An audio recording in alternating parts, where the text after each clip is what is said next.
नमस्कार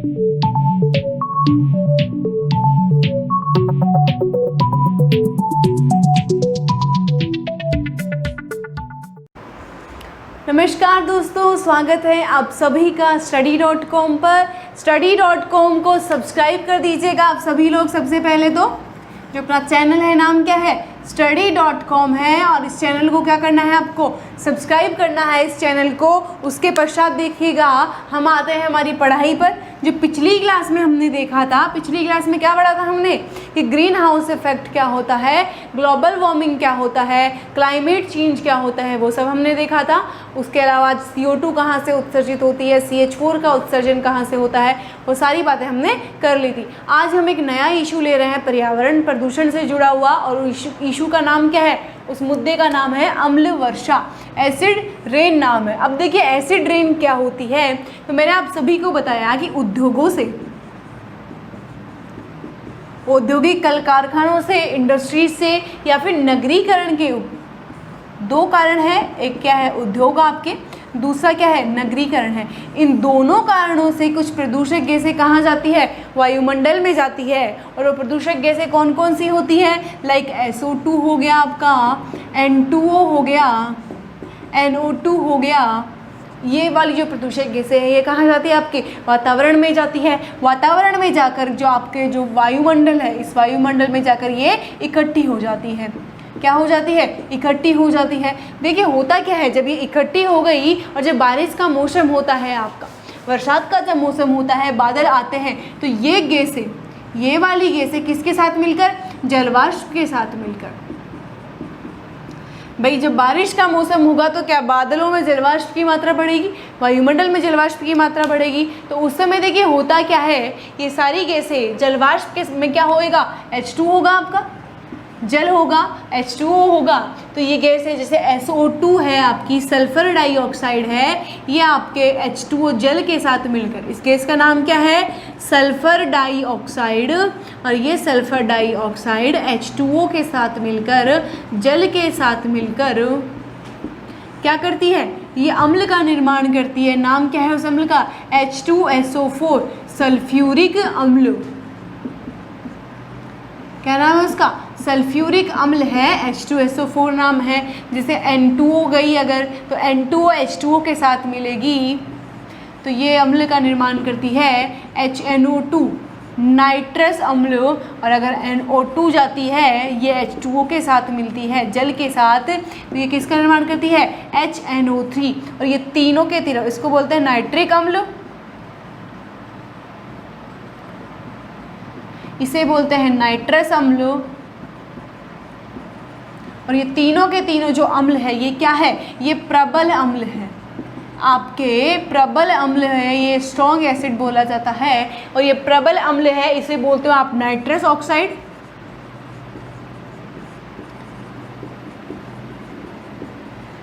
NO2 को बोलते हैं आप नाइट्रिक ऑक्साइड। ठीक है, देखिए नाइट्रस ऑक्साइड और नाइट्रिक ऑक्साइड, सल्फर डाइऑक्साइड, ऐसी जो गैसें हैं जो कहाँ से निकल रही हैं, आपकी इंडस्ट्रीज से निकल रही है या नगरीकरण के द्वारा निकल रही है। ये गैसें वायुमंडल में जाकर इकट्ठी हो जाती हैं, वहाँ पर ये जलवाष्प के साथ मिलकर, H2O के साथ मिलकर क्या करती है, वर्षा के साथ धरती पर अम्ल लाती है। क्या करती है, ये यहाँ पर अम्लों का निर्माण करती है। अम्ल कौन कौन से होते हैं, 3 प्रकार के अम्ल मैंने आपको एग्जाम्पल के तरीके से बता दिए हैं। इन अम्लों को ये वर्षा जब होती है, आपकी बारिश होती है, उस वर्षा के साथ ये अम्लों को धरती पर आती है। तो वो वर्षा जो अम्लों से युक्त होती है उसे क्या कहते हैं, अम्ल वर्षा कहते हैं, एसिड रेन कहते हैं। अब ये आ गई धरती पर, ये अम्ल आ गए धरती पर, तो होगा क्या भाई, H2SO4, HNO3, HNO2, ये जो अम्ल होते हैं ये प्रबल अम्ल होते हैं। और जब ये धरती पर आते हैं ये अम्ल, तो ये आपकी जो उर्वरता है, मिट्टी की उर्वरता है, उसको नष्ट करते हैं। मनुष्यों में और जो जीव होते हैं उनमें विभिन्न बीमारियों का कारण बनते हैं। इसका स्क्रीनशॉट ले लो, फिर मैं बताती हूँ एसिड रेन के दुष्प्रभाव क्या क्या होते हैं। ठीक है, इसका स्क्रीनशॉट ले लो फटाफट से। दोबारा से समझा देती हूँ कि उद्योगों से, नगरीकरण से कुछ प्रदूषक गैसें निकलती है, प्रदूषक गैसें कौन कौन सी है, SO2 है, नाइट्रोजन के ऑक्साइड है, ये सारे की सारी वायुमंडल में जाके इकट्ठी हो जाती है। वहाँ पर जलवाष्प या H2O से क्रिया करते समय ये क्या करती है, ये जलवाष्प या H2O से क्रिया करते समय ये जो आपकी गैसें हैं ये अम्लों का निर्माण करती है। ये अम्ल आपके वर्षा के साथ कहाँ पर आ जाते हैं, ये अम्ल वर्षा के साथ आपके धरती पर आ जाते हैं और पृथ्वी की सतह पर आकर ये अम्ल क्या करते हैं, ये पृथ्वी की सतह पर आने के पश्चात ये अम्ल आपके जो जीवों में जैव विविधता को नुकसान पहुँचाते हैं, कैंसर का कारण बनते हैं और भी बहुत सारे दुष्प्रभाव है जो आगे बताते हैं। अम्ल कौन कौन से होते हैं तो वो देखिएगा, जब SO2 H2O से रिएक्शन करेगी तो कौन सा अम्ल बनाएगी, सल्फ्यूरिक अम्ल। N2O जब H2O से रिएक्शन करेगी तो कौन सा अम्ल बनाएगी, HNO2 नाइट्रस अम्ल। और जब NO2 H2O से रिएक्शन करेगा तो कौन सा अम्ल बनाएगा, HNO3 नाइट्रिक अम्ल। ठीक है, हो गया ये सभी का स्क्रीनशॉट। आगे देखते हैं कि किस प्रकार से ये अम्ल वर्षा आप सभी के दुष्प्रभाव का कारण होती है, क्या क्या इसके दुष्प्रभाव होते हैं जीवों पर। देखिए, पहला दुष्प्रभाव तो मैंने आप सभी को बता दिया है कि जब ये अम्ल वर्षा के साथ धरती पर आते हैं तो ये क्या करते हैं, आपकी मिट्टी की उर्वरता को नष्ट करते हैं, जो उर्वर मिट्टी होती है उसको नष्ट करते हैं। दूसरा देखिएगा, ये उत्परिवर्तन करते हैं, म्यूटेशंस लाते हैं। उत्परिवर्तन का मतलब पादपों की कई फसलों में अचानक से परिवर्तन कर देते हैं। पहला दुष्प्रभाव है, क्या पढ़ रहे हैं, इसके दुष्प्रभाव पढ़ रहे हैं, जिनमें से पहला दुष्प्रभाव देखिएगा कि मिट्टी की या मृदा की, मृदा भी लिख सकते हैं आप, मिट्टी की उर्वरता खत्म करते हैं, उर्वरता को नष्ट करते हैं। दूसरा देखिएगा, पादपों में उत्परिवर्तन करते हैं, म्यूटेशन बोलते हैं इसको। तीसरा, जीवों में मेनली कौन से, मनुष्य। तो जब ये अम्ल आपकी त्वचा से टकराते हैं, त्वचा कैंसर का कारण बनते हैं, जीवों में कैंसर का कारण बनते हैं। अगला और मोस्ट इम्पॉर्टेंट परीक्षा की दृष्टि से 5 स्टार वाला प्रश्न है। देखिए यहाँ पर क्या होता है, जब ये अम्ल आपके विरासत स्थलों पर गिरते हैं, किस पर आते हैं, विरासत स्थलों पर आते हैं, तो विरासत स्थलों पर ये जब अम्ल आते हैं तो क्या होता है, ये उनका रंग उड़ा देते हैं। विरासत स्थलों का रंग क्या कर देते हैं, रंग फीका कर देते हैं या उड़ा देते हैं। और इस घटना को आपने एक नाम दिया है विशेषकर, क्या बोलते हैं इसको, स्टोन लेप्रोसी। क्या बोलते हैं इसको, स्टोन लेप्रोसी बोलते हैं। ये स्टोन लेप्रोसी क्या होता है, देखिए स्टोन लेप्रोसी फॉर एग्जांपल मैं आपको बताती हूँ कि जैसा ताजमहल है आपके, तो सुनने में आया कि ताजमहल का रंग पीला पड़ रहा है। क्यों पड़ रहा है पीला, कभी सोचा? तो आइए मैं आपको बताती हूँ कि ताजमहल का रंग पीला क्यों पड़ रहा है। वो स्टोन लेप्रोसी है एक प्रकार की। ये है, मान लीजिए आपकी दिल्ली, दिलवालों की नगरी कौन सी, दिल्ली है। और इस दिल्ली के चारों तरफ क्या स्थित है, कि इस दिल्ली के चारों तरफ NCR के नाम से कोई एक क्षेत्र है, नेशनल कैपिटल रीजन जिसे आप कहते हैं, राष्ट्रीय राजधानी क्षेत्र आप जिसे कहते हैं। उस NCR में क्या औद्योगिक क्षेत्रों का संकेंद्रण है? बिल्कुल है। यहाँ पर NCR में क्या पाए जाते हैं, औद्योगिक क्षेत्रों की अधिकता है, औद्योगिक क्षेत्र बहुत ज़्यादा है। राजस्थान में देख लीजिए, अलवर जो एरिया है आपका, उस अलवर एरिया में बहुत ज़्यादा विकास हो रहा है, क्योंकि वो अलवर भरतपुर आपके 2 ऐसे जिले हैं राजस्थान में जो किस में आते हैं, NCR में आते हैं, राष्ट्रीय राजधानी क्षेत्र में आते हैं। अब देखिए यहाँ पर NCR में औद्योगिक क्षेत्रों की संख्या ज़्यादा है। और आगरा भी कहाँ स्थित है, बिल्कुल दिल्ली के पास में स्थित है आगरा। और आगरा में क्या है आपका, ताजमहल, जो विश्व के 7 आश्चर्यों की सूची में शामिल होता है। आगरा में ताजमहल स्थित है। और ये ताजमहल किससे बना है, सफ़ेद संगमरमर से बना है। किससे बना है ताजमहल, सफ़ेद संगमरमर या वाइट मार्बल भी कह सकते हैं आप इसे, सफ़ेद संगमरमर से बना है। तो जब यहाँ औद्योगिक क्षेत्रों से जो आपकी प्रदूषक गैसें हैं वायुमंडल में जाके इकट्ठी होगी, वर्षा के साथ अम्ल आएंगे, अम्ल वर्षा होगी, तो क्या इस ताजमहल का जो सफ़ेद रंग है उसको उड़ाएगी, उसको फीका करेगी? तो बिल्कुल इसको फीका पड़ रहा है। ताजमहल स्टोन लेप्रोसी का शिकार होगा। और स्टोन लेप्रोसी के शिकार के साथ साथ ही ताजमहल का रंग कैसा पड़ता जा रहा है, पीला पड़ता जा रहा है। ठीक है, ये कई लोग कह रहे हैं कि यमुना जी के पानी से भी ऐसा हो रहा है, बहुत सारे कारक उसमें शामिल है, क्योंकि वहाँ की जो जैव विविधता है। यमुना का पानी दूषित क्यों है? बिल्कुल इसीलिए दूषित है, जो दिल्ली एनसीआर का जो क्षेत्र है वहाँ से जो औद्योगिक क्षेत्रों से जो निकलने वाला गंदा पानी है, गर्म पानी है, वो सभी आप यमुना में बहा रहे हो। आजकल तो ये तक कहा जा रहा है कि यमुना एक गंदे नाले के रूप में विकसित हो चुकी है। ठीक है, तो उन सभी को हटाने के लिए, यमुना को वापस यमुना जी बनाने के लिए हमें क्या करना पड़ेगा? उन जो औद्योगिक क्षेत्रों से निकलने वाला जो पानी है, गर्म पानी है, दूषित पानी है, प्रदूषित जो गैसें हैं, उन सभी को आपको हटाना पड़ेगा, कम करना पड़ेगा। ठीक है, तो ये हो गया आपका अम्ल वर्षा। आगे अगर अपना मुद्दा पढ़ते हैं, अगला वाला नाम क्या है उसका? Depletion of ozone layer, ozone परत का विघटन। ठीक है, ये हो गया आप सभी का। अगला टॉपिक देखिए, अगला टॉपिक हमारा है ओजोन परत का विघटन।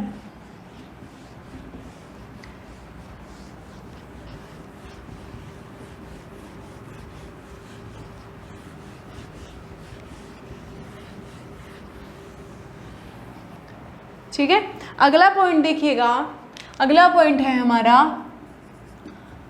मुद्दा है, ये जो इश्यू है पर्यावरण से जुड़ा हुआ, ओजोन परत का, ये परत है, परत का विघटन। इसे क्या कहते हैं आप? Depletion of ozone layer.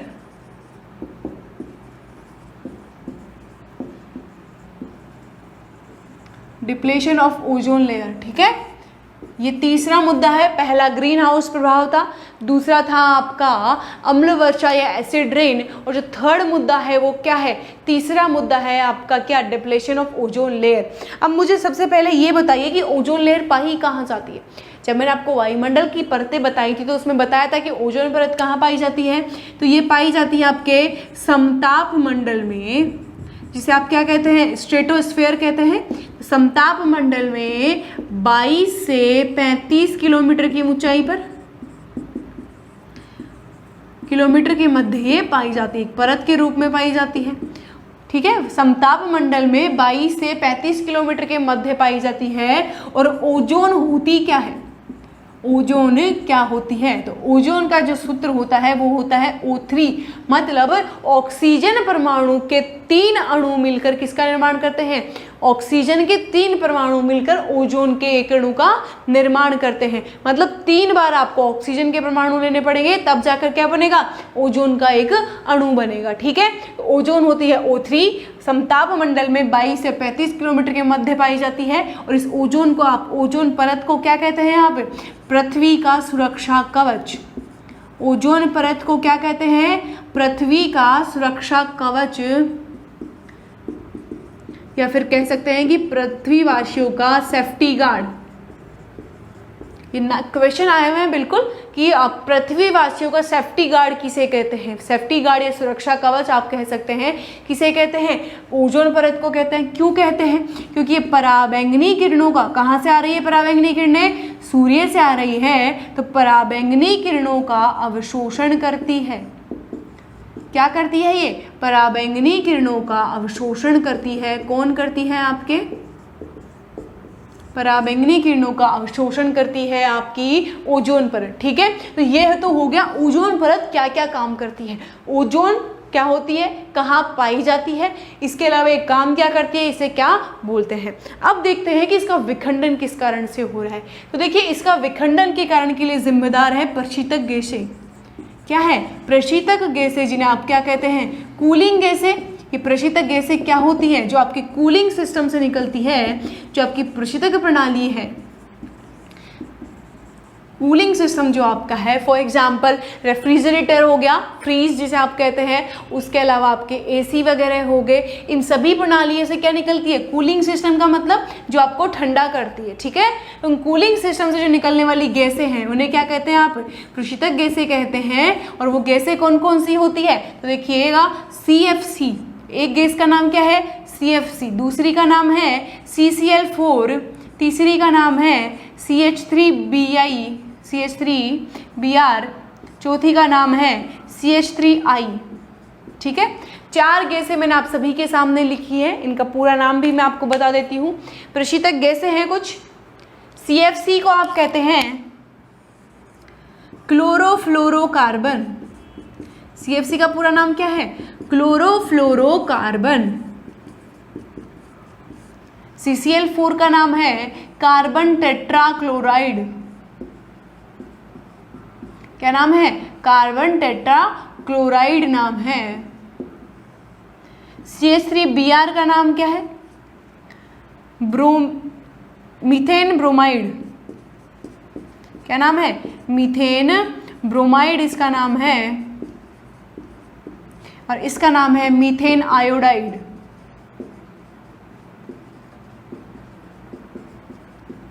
ठीक है, तो ये 4 गैसें हैं जो कहाँ से निकल रही है?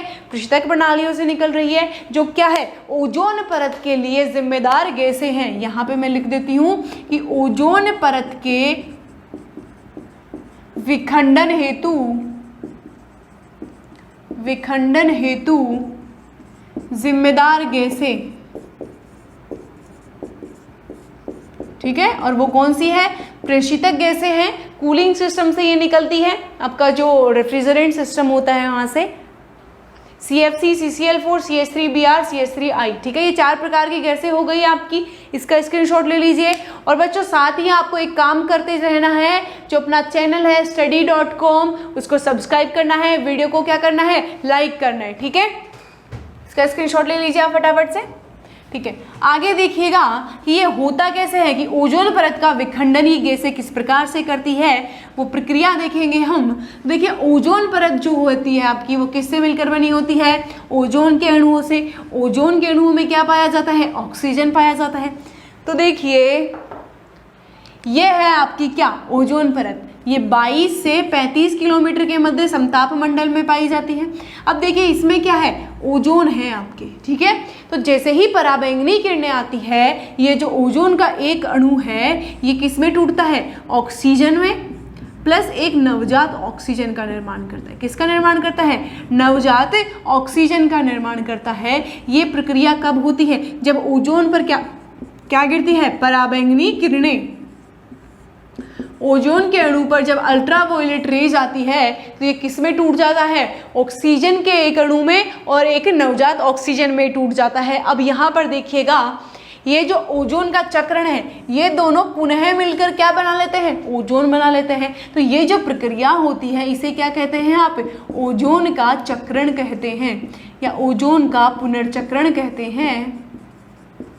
और ये प्रक्रिया ओजोन परत पर चलती रहती है कि पराबैंगनी किरणों को अवशोषित किया, ओजोन का एक अणु टूटा, ऑक्सीजन और नवजात ऑक्सीजन का निर्माण किया, पुनः इन दोनों ने मिलकर किसका निर्माण कर लिया? ओजोन का निर्माण कर लिया। अब देखिए, जैसे ही आपकी प्रशीतक गैसें यहाँ ओजोन परत तक जाती है, तो ये प्रशीतक गैसें क्या करेगी? ये प्रशीतक गैसें आपके इन नवजात ऑक्सीजन को चुरा ले जाएगी। ये जो आपकी एक मुक्त मूलक है ऑक्सीजन का, इस फ्री रेडिकल को क्या हो जाएगी? चुरा ले जाएगी। कैसे चुरा ले जाएगी? क्योंकि देखिए, जो भी प्रशीतक गैसें मैंने आपको लिखाई है, सब में क्या हैलोजन तत्व पाया जा रहा है? सब में क्या पाया जा रहा है? हैलोजन तत्व। अब आप ये सोच रहे होंगे हैलोजन तत्व क्या होता है? तो देखिए, केमिस्ट्री में जो 17वां वर्ग है आवर्त सारणी का, वो क्या कहलाता है? हैलोजन तत्व कहलाते हैं। और ये हैलोजन तत्व कौन कौन से होते हैं, वो मैं लिख रही हूँ आप सभी के सामने। फ्लोरीन, क्लोरीन, ब्रोमीन, आयोडीन, ये सारे के सारे क्या हैं आपके? ये चारों जो तत्व हैं, ये कहलाते हैं फ्लोरीन तत्व कहलाते हैं। फ्लोरीन को आप शो करते हैं F से, क्लोरीन को Cl से, ब्रोमीन को Br से, आयोडीन को I से आप शो करते हैं। ये 4 तत्व हो गए आपके। तो ये जो हैलोजन तत्व आ रहे हैं, ये हैलोजन तत्व आके इस नवजात ऑक्सीजन को चुरा ले जाते हैं। मान लीजिए आपके CCl4 आया, ठीक है, CCl4 नामक जो गैस है, प्रशीतक गैस, वो आई, इसको चुरा ले गई और क्या बनाएगी? COCl2। ये COCl2 का नाम है फोस्जीन। क्या है? फोस्जीन नाम है इसका, मतलब एक स्थायी उत्पाद का निर्माण कर देती है। ये फोस्जीन आपका एक स्थायी उत्पाद है, ये आगे टूटता नहीं है। मतलब ये आपकी नवजात ऑक्सीजन चली गई, तो अब पुनर्चक्रण क्या हो गया? इसका रुक गया है। तो इस स्थायी उत्पाद फोस्जीन के बनने के बाद में ओजोन का पुनर्चक्रण ये गैसें क्या कर देती है? रोक देती है। क्या कर देती है ये गैसें? ओजोन का पुनर्चक्रण ये क्या कर देती है? रोक देती है। ये गैसें ओजोन का पुनर्चक्रण रोक देती है। ठीक है, तो अब देखिए ओजोन का पुनर्चक्रण जब इन गैसों ने रोक दिया तो क्या ओजोन परत में छेद हो जाएगा? बिल्कुल हो जाएगा। ओजोन परत क्या हो जाएगी? विखंडित हो जाएगी। ओजोन परत क्या हो जाएगी? विखंडित हो जाएगी। ओजोन परत में छेद हो जाएगा, छिद्र हो जाएगा। ठीक है, क्यों हो जाएगा? क्योंकि ओजोन का पुनर्चक्रण रुक गया है, तो ये छेद धीरे धीरे बड़ा होता गया। समय ये बात आपको कब पता चल गई है? इसका स्क्रीनशॉट ले लीजिए, फिर आगे बताते हैं। 1985 में एक रिपोर्ट आती है आपकी, मोनेस्क रिपोर्ट। क्या आती है? मोनेस्क रिपोर्ट आती है। ये मोनेस्क रिपोर्ट में ये बताया गया कि जो प्रशीतक प्रणालियों से जो गैसें निकल रही है वो ओजोन परत के विखंडन के लिए जिम्मेदार है। ठीक है, तो इसके लिए 1986 में एक प्रोटोकॉल बनाया गया, एक सम्मेलन हुआ। उस प्रोटोकॉल का नाम है मॉन्ट्रियल प्रोटोकॉल। क्या नाम है? Montreal protocol. तो 1985 में आपको पता चला कि आपके सेफ्टी गार्ड को ही खतरा हो गया है। आपका जो बाहर गार्ड खड़ा कर रखा है आपने पराबैंगनी किरणों को रोकने के लिए, उस गार्ड में ही छेद हो रहा है। वो गार्ड ही क्या हो रहा है? टूट रहा है, विखंडित हो रहा है। तो इसके लिए इन्होंने फटाफट से कदम उठाया। रिपोर्ट के आते ही 1986 में प्रोटोकॉल बना दिया कि जो प्रशीतक प्रणालियों से हैलोजन तत्व जिनमें शामिल है वो गैसें हैं, उनको क्या करना चाहिए? उनका निर्माण नहीं होना चाहिए। उन उपकरणों का निर्माण नहीं होना चाहिए जिनसे हैलोजन तत्व युक्त गैसें निकले। तो 1986 के पश्चात जो उपकरण बन रहे हैं उनमें कौन सी गैस यूज आती है? HFC, hydrofluorocarbon. ठीक है, क्लोरोफ्लोरो की जगह क्या हो गया है? हाइड्रोफ्लोरोकार्बन। हाइड्रोजन ने क्लोरीन को क्या कर दिया है? प्रतिस्थापित कर दिया है। ये भी जिम्मेदार है, लेकिन क्लोरीन की तुलना में क्लोरीन सबसे ज्यादा रिएक्टिव तत्व होता है, आपका सर्वाधिक इलेक्ट्रोनेगेटिविटी वाला तत्व होता है। तो वो क्या करता है? वो यहाँ से ऑक्सीजन को फटाफट से चुरा ले जाता है, जल्दी से ले जाता है। तो ये पूरी प्रक्रिया है आपकी किसकी? ओजोन परत के विखंडन की। ये पूरी प्रक्रिया है आपके ओजोन परत के विखंडन की। ठीक है, इसका ले लीजिए आप स्क्रीनशॉट।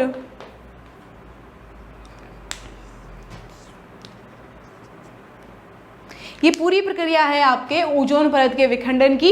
ठीक है, किस प्रकार से ओजोन का एक अणु ऑक्सीजन में और किस में टूट रहा है? नवजात ऑक्सीजन में। ये दोनों मिलकर ओजोन का पुनर्चक्रण कर रहे हैं, और जैसे ही ओजोन का पुनर्चक्रण रुकता है, किसके कारण रुकता है? ये हैलोजन तत्व जब इस नवजात ऑक्सीजन को चुरा ले जाते हैं उसके कारण। उसके पश्चात आपका ओजोन परत क्या हो रहा है? विखंडित हो रहा है। ठीक है, इसका हो गया स्क्रीनशॉट। अब आगे हम पढ़ते हैं कि ओजोन परत का विखंडन तो हो रहा है मैडम, लेकिन क्या इसको रोकने के भी उपाय भी कर रहे हो आप? तो बिल्कुल कर रहे हैं। देखिए बच्चों, मैंने आप सभी को बताया है कि 1985 में आपने क्या किया? एक रिपोर्ट आई, मोनेस्क रिपोर्ट। उस मोनेस्क रिपोर्ट के आधार पर आपने क्या किया है? 1985 में एक रिपोर्ट आई है आपके पास। रिपोर्ट का नाम क्या है? रिपोर्ट का नाम है मोनेस्क रिपोर्ट। रिपोर्ट का नाम क्या है? मोनेस्क रिपोर्ट उस रिपोर्ट का नाम है। तो 1986 में आपने एक प्रोटोकॉल बना लिया, एक सम्मेलन कर लिया, एक मीटिंग कर ली। उस मीटिंग का नाम क्या हो रख दिया? Montreal protocol. भाई मॉन्ट्रियल ही क्यों रखा, ये भी सोच रहे होंगे। तो देखिए मॉन्ट्रियल नामक शहर है कहाँ पर? मॉन्ट्रियल एक शहर है आपके कनाडा में। कनाडा जो आपका राष्ट्र है, कनाडा जिसे आप कहते हैं पंजाबी, दूसरा पंजाबी राष्ट्र आप जिसे कहते हैं, हिंदू वहाँ सर्वाधिक रहते हैं। तो देखिए मॉन्ट्रियल वहाँ पे एक सिटी है, और मॉन्ट्रियल सिटी में एक प्रोटोकॉल होता है। जैसे दिल्ली में अगर मान लीजिए कोई सम्मेलन होता है तो वहाँ की जो समझौता होगा, जो बिंदु होंगे उस समझौते के, उनको प्रोटोकॉल कहा जाता है। तो दिल्ली में अगर ये होता है तो उसे क्या कहेंगे? दिल्ली प्रोटोकॉल कहेंगे। और अगर ये कहाँ होता है? मॉन्ट्रियल में, तो इसे क्या कहेंगे?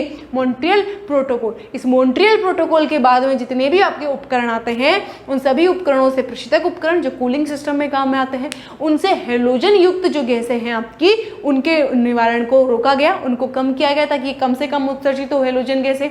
ये है आपका ओजोन परत को रोकने के उपाय। ठीक है, इसके बाद में देखिए बच्चों, अभी तक हमने कितने वायु प्रदूषण पढ़ा कि वायु प्रदूषण क्या होता है।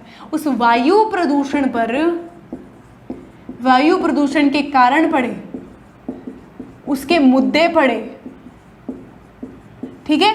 और निवारण के उपाय हम एक साथ पढ़ेंगे कि ग्रीन हाउस प्रभाव से क्लाइमेट चेंज हो रहा है, उसको रोकने के लिए हम क्या कर रहे हैं, ओजोन परत के विखंडन को रोकने के लिए क्या कर रहे हैं, इसके अलावा अम्ल वर्षा को रोकने के लिए क्या क्या कदम आप उठा रहे हो, वो सब हम पढ़ेंगे। लेकिन जब पर्यावरण में हमने किसके बारे में पढ़ा, वायु प्रदूषण के बारे में, तो क्या जल प्रदूषण के बारे में नहीं पढ़ेंगे? बिल्कुल पढ़ेंगे हम जल प्रदूषण के बारे में। ये वाटर पॉल्यूशन क्या होता है, किस प्रकार से होता है, इसके कारण क्या होते हैं, वो भी हम पढ़ेंगे जल प्रदूषण के, ठीक है। इसमें सुपोषण क्या होता है, बायोलॉजिकल ऑक्सीजन डिमांड क्या होता है, केमिकल ऑक्सीजन डिमांड क्या होता है, ये जितनी भी चीज़ें हैं आपकी जो आपको कन्फ्यूज़ करती है पर्यावरण में, वो सारी की सारी हम यहाँ पर कंप्लीट करेंगे, ठीक है। तो देखिए बच्चों, आज के लिए इतना ही। बाकी जो आपका पटवार का सिलेबस है, उस पटवार के सिलेबस में हर एक पार्ट आपको सॉल्व करवाया जाएगा। जितने भी आपके प्रश्न बनते हैं वो सारे प्रश्न हम यहाँ पर सॉल्व करवाएंगे। इसकी प्रकृति क्या होगी प्रश्नों की, वो भी हम देखेंगे। लेकिन आपको काम क्या करना है, जो अपना चैनल है, चैनल को सब्सक्राइब करना मत भूलिएगा, study.com है, और वीडियो को लाइक जरूर कर दीजिएगा, ठीक है। तो धन्यवाद, बाय बाय।